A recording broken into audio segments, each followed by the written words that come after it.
Editor Chris here. So when I was initially looking this up, I was thinking that the story that inspired Fire in the Sky would be a great story to do an episode on, but as I was looking up, I don't know if it was just a lack of any compelling information or if I was just not interested in the actual events. It just didn't turn out to be a very long episode. Like, especially listening back now, I wish I would have put it in an anthology episode where I go over several events. I think that would have been better for the podcast because a lot of alien encounters are just an encounter. It's hard to really flesh that out more than it is without getting into like the mind-numbing details that really the podcast isn't about. It's more of a casual, we talk about things, present things to each other, and banter about it podcast. Not so much a podcast that is focused on trying to give you all the details. It's more just bringing something up and just having fun talking about it. With that in mind, I hope you still enjoy the episode. I promise next episode's going to be longer. And since this episode's not that long, I'm not going to put a mid-roll ad because I think that would be kind of mean. Even though I don't know if the mid-roll ads are playing. If they haven't, just let us know on Facebook or TikTok. Thank you.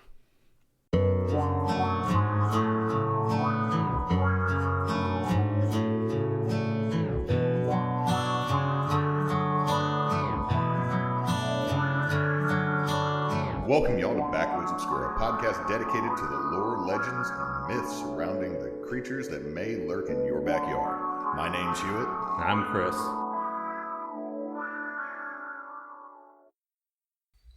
Anyway, how you doing, dude? I'm doing all right. In a few weeks, I'm going to be taking my second test. That's cool, but I'm going to derail that slightly. As of this recording, this is 2 years. Oh my God. Yeah. We've been doing this for 2 years and we got a whole Don't pull up numbers. 15 to 20 subscribers. Thank you all for listening. Whoever listens out there, we are Backwoods. Yeah, I'm just kidding. No, it's actually really cool that we've been like, I know that like you actually told me we were discussing like the podcast generally, and you were like, yeah, do you remember like the first few episodes were actually done in a separate room? Because this, when we built the wall that became, that split my living room in half and made my son's bedroom, and then we're in the other half that was originally the dining room portion of the living room. And we turned this into the living room initially. This originally had the TV in it. Yeah. And everything, but we moved it to the other room so that the kids would have more room to play. But the first couple, yeah, we were still set up with the dining room table in the dead center of my den. That's not my living room. And we record that's where like almost all of our team bonus action stuff was done for like a full year or so. Oh yeah. At least until like M was pregnant. Yeah. And then after that it was like things gotta move. We gotta set up this because Vincent needed a new room. But yeah, we actually in the area we're in, before it was this area, which looks completely different now. Yeah. Under this table was where we played D&D. Like, yeah. Which is crazy to think. I mean, we do play D&D here still, but I'm saying, like, this used to be a big living room, and you would play D&D. Yeah. I'm just talking. I don't know what I'm saying anymore. Anyway, yeah, no, it's been awesome. Like, and it's been cool seeing how the podcast has grown and, like, changed over the years. 2 years, specifically. Yeah. But we're earning money now? We have earned a whole $2. That's what I was kind of expecting from the ad revenue at this point. Yeah. I mean, they really pump it up like, oh, yeah, you're going to be earning like, $20 an episode. And I was like, that's not a lot, but that, that's a good bit, but no. Yeah, we don't have that quite that. Yeah, yeah. I mean, I don't care. We do this because we like playing. You'll eventually be able to buy a soda with that. Oh, before I get here, one day I'm going to have a Coke Zero on the desk and I'm going to be like, this is the profits from our... You know how I got this, buddy? the big dollars from the ad revenues, which, by the way, the ads are actually playing more on Podcast Addict, which is the one I use. Okay. Like, the biggest problem I heard we had, and anyone, again, you can yell at me on Patreon, and we are Backwoods Obscura podcast on Patreon, and we are on Facebook and podcast on TikTok. If you want to yell at us there that the stuff isn't playing, when you hear the static, that's when an ad is supposed to play. I have been told sometimes it doesn't play. Sometimes it doesn't. A lot. I've been getting them at the beginning and at the static, and sometimes at the end with the last like 3 or 4 when I've listened. Okay, it's supposed to play beginning, middle, end. Yeah, I tried to make the ads as uninvasive as possible. Sometimes it's hard to do. But anyway, yeah. Do you want to hear what do you think about aliens? I would desperately like them to be real. Well, you're in luck, buddy. Because today we're talking about the abduction of Travis Walton. Who? Travis Walton. The abduction of Travis Walton. Did John Boy get abducted too, with it being the Waltons? Yeah. No, the abduction of Travis Walton is one of the most famous UFO alien encounter stories that happened. Well, look at me showing my whole ass. No, it's okay. Not knowing who this is. It happened to Arizona logger Travis Walton in 1975, which would become a book and a movie. We'll get into that. The story starts in Arizona, where Travis, 22 at the time, was reported missing by his crew. The 6 men would state that they were driving from their job from the Apache Sickgrave National Park when they saw a strange floating object. Curious, they decided to check it out, with Walton getting out of the car. What happened next was a beam of light striking Walton and then the rest of the crew running in fear. Oh, wait. I have heard this one before.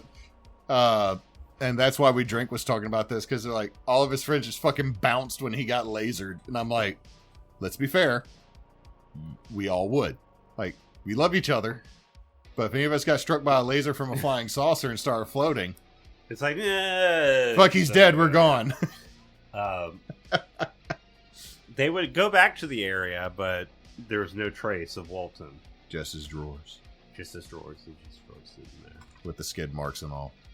What followed was a frantic search for Walton as the men were questioned about the whereabouts. All 6 men cleared a polygraph test, and initially their story was consistent. The sheriff's office went to the scene and found no evidence of a struggle, no footprints, or anything like that. They would search the area for 6 days and find nothing. He dead. Well, his friends threw him in a ditch somewhere. Well, thing is, Walton would pop up after those 6 days, but he had been in a town 30 miles away and would call his sister on a payphone, which, funnily enough, in that town of Heber is a cafe, an alien cafe. They keep the payphone in the cafe. I think it's a cafe. There's a lot of stuff. This tourist trap based off of the story.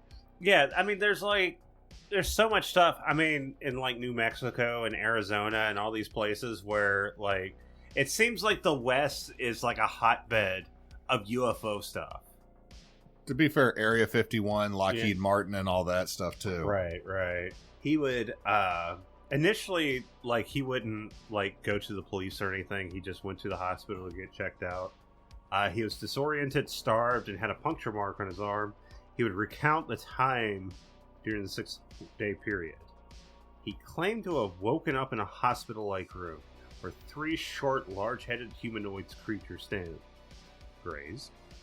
I was going to say, were they hydrocephalic?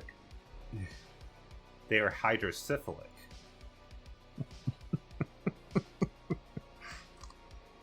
They had large... You know what a gray is. Yeah. Large, big head, big, beady fucking almond eyes. But they also wore orange jumpsuits. Walton would try to fight the creatures until another humanoid, actual, human-like figure would capture him and usher him into another room before putting him to sleep. So the Greys are like, we're the scientists. Then all of a sudden, Bubba, come in here. They done took me from Alabama, but offered me universal health care, so I love these little sons of bitches. They fixed my teeth because I had Mr. Walton, because I had cavities. He just fucking hits him with the sleep gas, knocks him out. Let's be honest. I think we would all be okay with Greys if they offered us free dental care.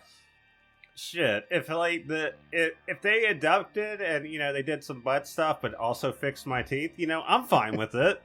The name of the episode doesn't need to be the name of this. It just needs, if they fix my teeth, I'm okay with butt stuff. It's like, if you mess around down there, just fix my teeth, clean it up. Affirmative consent. I got some cavities. I need some implants. If you could help me out with that, you're okay with butt stuff. Go ahead. Okay, I'm not joking. Name the episode. I'm okay with butt stuff if you fix my teeth. I think we'll have a lot of people download it. What would follow would be controversy and fame. The National Enquirer, at National Enquirer, would award Walton and his group $5,000 for the best UFO story. He attained national attention, and Walton would go on to write a book of the event. 1978, The Walton Experiment. In 1992, the movie loosely based on the events called Fire in the Sky. Oh yeah, I know about that one. That's that is like the holy grail of UFO shit. Yeah, and I say loosely because the movie takes a lot of liberties with the account of the alien. Have you seen the?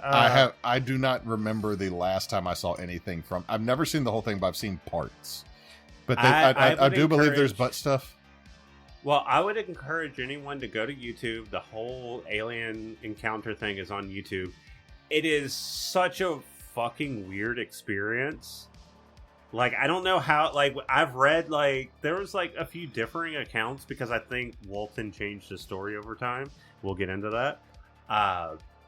But, they put, they don't just, put a mask on his face. They put, this, thing that shrink wraps to his face. They poke a hole and they just pour shit in his mouth, and it's such a weird. It gets like torture porn.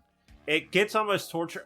I think the thing they were going for was this was supposed to be a weird thing you don't understand. They're just doing things you don't understand, and it's freaky. Walton has also appeared on popular shows like Larry King Live and the Joe Rogan Experience. Okay, so that was the story. Literally to both. I never was a Larry King fan. Yeah, so that was the story. At least that was a truncated story. So what really happened? Peyote? Well, some ufologists believe that it happened.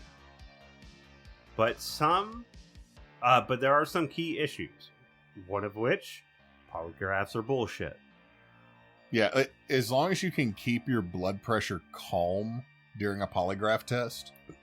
It's not even like you keep it calm. You just have to keep it at a... If it's a steady rate, if you literally can keep your cool, poker players have busted polygraphs because you can, or there's people that have been convicted of a crime that didn't do it because they were just nervous because, one, they're a nervous person, but two, you put them in a room with, 4 cops and they're hooked up to this weird thing that goes beep.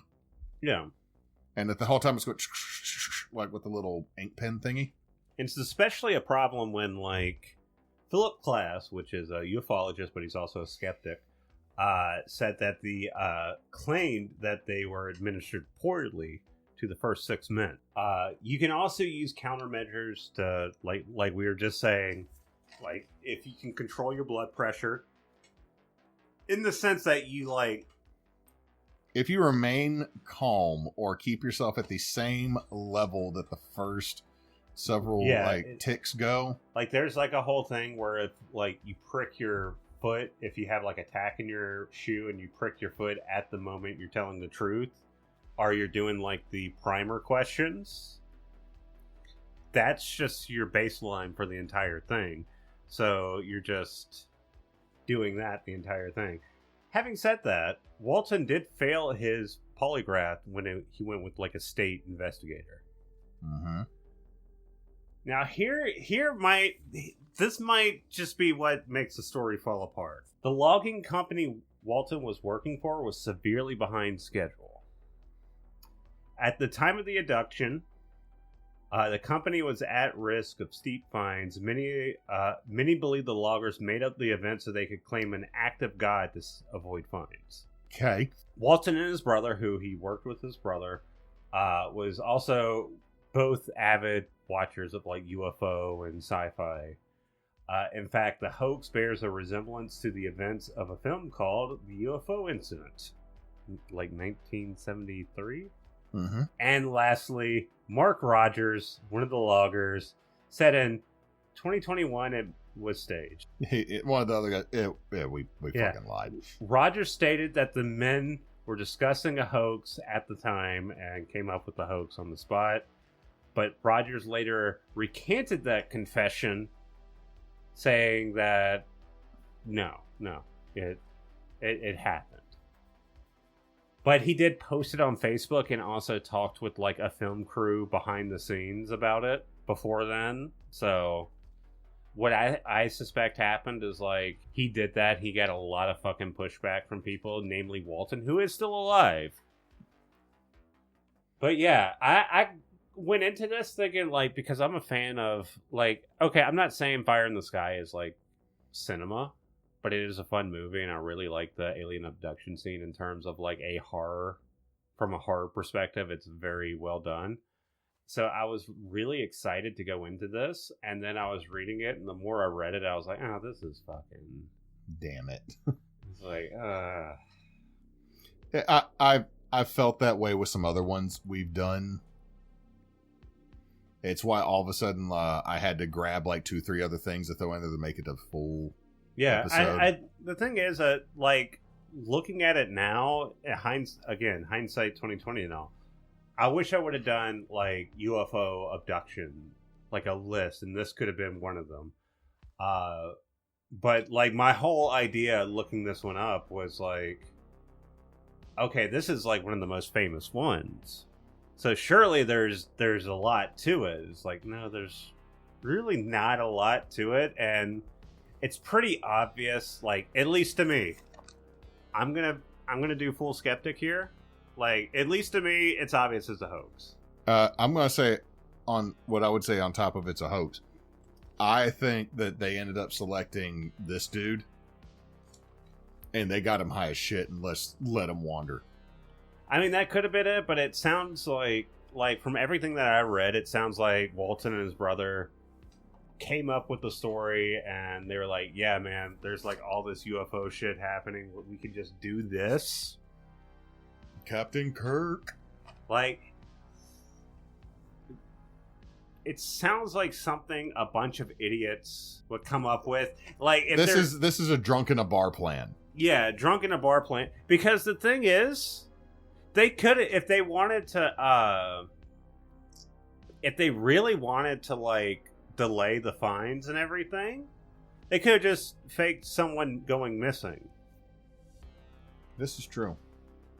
And they could have just been like, hey, man, like, 3 of our workers are fucking gone, dude. Like, I don't know what to tell you. Like, they could have been like, yeah, this guy was attacked. He was dragged off. He fought off an attacker. He wandered. You know, they could have came up with that, but I guess it's like, there were too many I could see now there might have been too many details there, so they were just like aliens. It was aliens. He got kidnapped. He got shot with a laser. And then he was like, yeah, they did butt stuff, and also they got universal dental care. So, yeah, so look at this. My teeth. I'm looking good. But anyway. They got Bluetooth. Yeah, I don't even have a lot of sources. It's just Wikipedia, DenaGeek, alien abduction unveils secrets from Betty and Barney Hill and Travis Walton cases. And YouTube, Roanoke Tales, the 6-day alien abduction of Travis Walton. That is all I really have. Wow. Because a lot of the sources I looked at overlapped. That's a lot of the stuff. Like, there's a lot of these stories that we've heard of or we've seen for years. And if you go and actually look at the full information for them, there's just not anything. It's all the same stuff. Like when I was doing Lindy Boggs, a lot of the websites had the same stuff. So I had to like not look at a lot of the supernatural websites that I can usually get info from because it's just they copied and pasted it. Yeah. But anyway, yeah, that's the abduction of Travis Walton, as disappointing as it is. But we are also Team Bonus Action. We release every Tuesday. We're on TikTok. We're on Facebook, kind of. We try to stay on social media, at least active in our own way. But we're also Team Bonus Action. You said that twice. Did I say it? Yeah.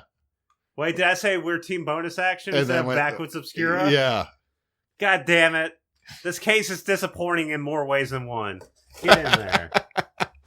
Damn it. Team Bonus Action is a group of friends who like to play video games and tabletop games and work with charity. Currently, we are partnered with Extra Life through the end of 2025. You can make a donation to us. It will go directly to Batson Children's Hospital in Jackson through the Children's Miracle Network of Hospitals. Our goal is 1,500, so if you can help us reach it, we would greatly appreciate it, and we would love you for helping. And with that, I hope you have a good day or night, whatever time it is over there.